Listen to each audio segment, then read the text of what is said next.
Depuis que je fais de la photographie, s'il y a bien une chose que l'argentique m'a appris et m'a apporté, c'est de travailler le noir et blanc.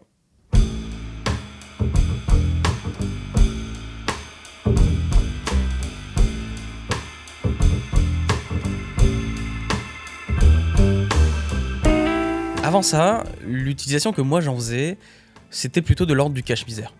Je m'en servais quand, après une session photo, je me retrouvais avec des images sans réelle plus-value au niveau des couleurs, ou quand celles-ci étaient étranges, pas vraiment fidèles à ce que moi j'avais pu voir au moment de déclencher. Et comme en numérique, j'ai jamais vraiment été à l'aise avec les retouches, avec le traitement de mes images, j'avais pas envie de me prendre la tête. Et du fait, ma solution était toute trouvée, le noir et blanc.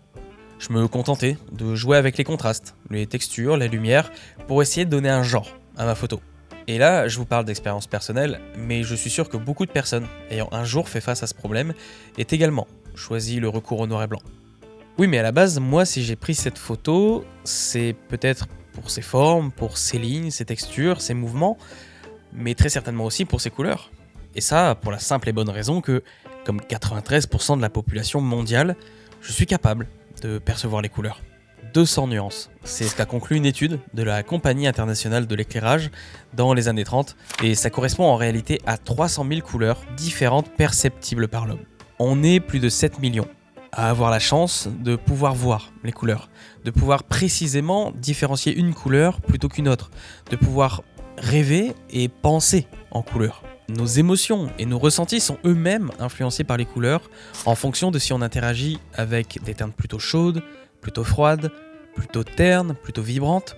C'est donc une évidence qu'en photographie, au moment où on déclenche notre appareil, instinctivement, qu'on le veuille ou non, notre œil et notre cerveau sont stimulés par les couleurs de notre scène. Et le problème, il est là. Le problème, c'est que lorsque moi j'ai déclenché mon appareil pour faire ma photo, et qu'entre-temps je l'ai passée en noir et blanc, elle ne retranscrit pas forcément, voire plus du tout, la scène qui, moi, m'a fait prendre cette photo. Et ce ressenti, il va évoluer lorsque je vais me mettre à l'argentique.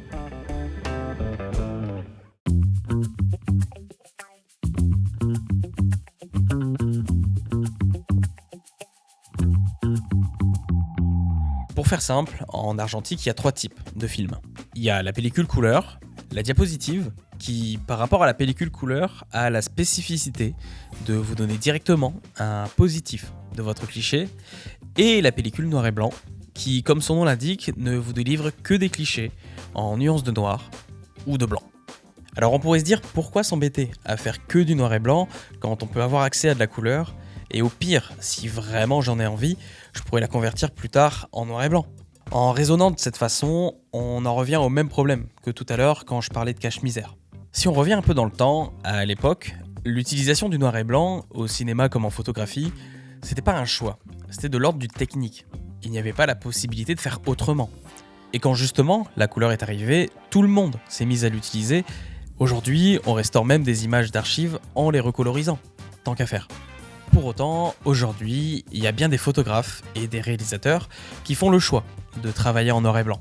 Au cinéma, on peut citer par exemple La Haine, The Artist, Malcolm and Marie, Logan, dans sa version noir et blanc, Les Olympiades, Voyage au pôle Sud, Leto, The Lighthouse. Tous ont été réalisés dans les 30 dernières années. Donc il s'agit bien là d'une volonté d'utiliser le noir et blanc. Mais pourquoi faire ? En photographie, je vais pas me risquer à citer des noms, car c'est pas le but de ma vidéo, mais il est arrivé plus d'une fois qu'au passage de la couleur, certains photographes aient refusé de faire cette transition pour volontairement rester sur du noir et blanc. Mais alors pourquoi ? Qu'est-ce que ça change de travailler et de se restreindre au noir et blanc ? Est-ce que vraiment c'est une restriction ou une contrainte ? Et au final, pourquoi je vous raconte tout ça ? Cette année, en 2025, je me suis lancé un challenge, un petit défi purement personnel et qui n'engage que moi. J'ai décidé cette année de shooter l'entièreté de mon travail personnel en noir et blanc. Mais avant de vous en dire plus, laissez-moi vous contextualiser un peu ce qui m'a poussé aujourd'hui à entreprendre ce choix. Déjà, première chose, et pas des moindres, j'habite à Lille, dans le Nord.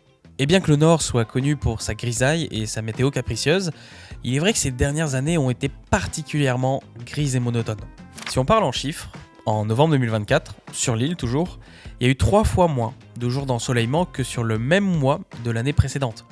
Et ce phénomène, étendu sur toute une année complète, vous comprendrez que c'est compliqué de shooter de la couleur dans ces conditions. Du coup, on en arrive assez vite à privilégier des pellicules noir et blanc parce que, pour refaire écho à ce que je disais tout à l'heure, sans lumière pour faire ressortir toutes ces couleurs, puisque tout devient vite terne et sombre, nos yeux et notre cerveau vont forcément devoir s'adapter et retrouver des stimuli ailleurs. Et ça passe par des grands écarts de contraste, des formes, des lignes, des actions, les différents champs qui composent une scène. Et c'est précisément à ce moment-là que j'ai senti chez moi comme un déclic. J'ai transformé ce qui était à la base une sorte de contrainte en richesse et en force.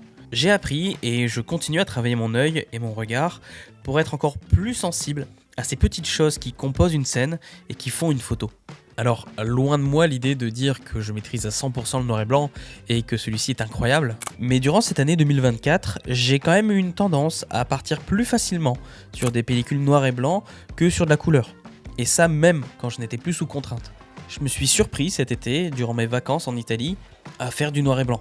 J'ai beau avoir eu un temps magnifique, ensoleillé, chaud, j'ai quand même volontairement choisi de faire du noir et blanc. Parce que je pense, et ça j'en ai pas encore parlé, que le noir et blanc a une vraie force dans ce qu'il représente, dans ce qu'il dégage et dans ce qu'il retranscrit. Et ça c'est la seconde raison pour laquelle j'ai décidé d'expérimenter ce travail de monochromie. Je trouve que le noir et blanc a le pouvoir de plus facilement figer l'instant. Pour moi, elle représente vraiment la notion de souvenir et de nostalgie. Je trouve que le noir et blanc arrive à impacter profondément ma relation au temps. Je sais que par exemple, avec le temps, sur des souvenirs lointains, je n'aurais aucun problème à redessiner les contours d'un visage, d'une maison, d'un paysage, alors que je ne sais pas si j'arriverais à me souvenir des couleurs de ce même souvenir. Et ça pour le coup, je sais que quand je regarde une photo d'une scène de mon quotidien que j'ai pu immortaliser, c'est plus réellement les couleurs qui vont m'interpeller, mais plutôt le contexte et les émotions que j'ai pu ressentir à cette période et qui refont surface au moment où je redécouvre mes photos. Une autre raison, peut-être un peu plus bête et sans réelle importance par rapport à ce que j'ai dit jusque-là, c'est le coût de la photo noir et blanc. C'est une surprise pour personne, ça fait des années que ça dure, le prix de l'argentique a flambé en même pas une dizaine d'années, passant du simple au triple, voire au quadruple pour certaines références de pellicules. L'argentique, c'est une passion dévorante qui m'anime toujours un peu plus chaque jour. Mais il arrive un moment où ça devient vraiment compliqué lorsque il s'agit de choisir entre shooter une portrait à 26€, payer un dev, un scan pour certains, soit un petit budget de presque 40€, ou bien de remplir son panier au supermarché de 40€ de vivres. Le noir et blanc, bien qu'il ait subi lui aussi les fluctuations des prix du marché, il reste encore bien plus accessible. C'est un peu toutes ces raisons qui m'ont donné l'envie de faire ce travail. Celle-ci, mais également l'envie d'affiner mon regard, de réapprendre à composer et décomposer une scène, de revoir et de repenser ma pratique photo. Tout ça dans le but de me perfectionner, de me challenger, d'évoluer et d'explorer de nouveaux horizons. Alors bien sûr, ce travail, je compte le documenter et vous en reparler un jour, d'ici la fin du processus, si c'est pas avant. Comme je vous l'ai dit, ça ne touchera pas mon travail professionnel qui lui n'est pas sujet à cette réflexion. En revanche, pour tout le reste, durant cette prochaine année, il ne sera teinté que de nuances de noir et de blanc.